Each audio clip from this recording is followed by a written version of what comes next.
আজকে আমি বানাবো নিরামিষ চাউমিন। তো দেখতে থাকো কি কি দিয়ে বানাই আমি নিরামিষ চাউমিনটা। তো এখানে আমার চাউমিনটা সিদ্ধ করতে বসিয়ে দিয়েছি, আর এখানে একটা ভাজা মশলা বানিয়ে নেব। তার জন্য এখানে দেওয়া আছে জিরা, মৌরি, ধনে আর শুকনো লঙ্কা। তো এগুলোকে এখন ভেজে নিই। চলো, ম্যাগিটা আমাদের সিদ্ধ হয়ে গেছে। তো এখানে একটু ঠান্ডা জল দিয়ে এটাকে একটু ঠান্ডা করে নিচ্ছি, জলটাকে ঝরিয়ে নেব। এদিকে আমি কড়াইয়ের মধ্যে সামান্য একটু তেল দিয়ে দিব। দেখতে পাচ্ছ ভাব উঠছে, তার মানে তেলটা গরম হয়ে গেছে। তো দুটো আলু কেটে রেখেছিলাম কুচি কুচি করে, সেটা দিয়ে দিচ্ছি। এখন আলুটাকে ভালো করে ভেজে নেব।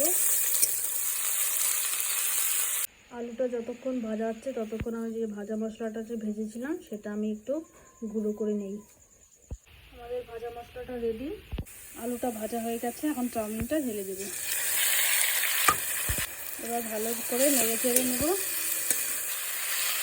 এবার স্বাদ মতন একটু নুন দিয়ে দিলাম, একটু হলুদের গুঁড়ো দিয়ে দিলাম, একটু লঙ্কার গুঁড়ো দিয়ে দিলাম। এবার ভালো করে নেড়ে চেড়ে নেব। একটু স্বাদ মতন গরম মশলা দিয়ে দিলাম, ভাজা মশলাটা দিয়ে দিলাম। ভালো করে নেড়ে চেড়ে নিলাম। স্বাদ মতন একটু চিনি দিয়ে নামিয়ে নেব। নিরামিষ চাউমিন রেডি।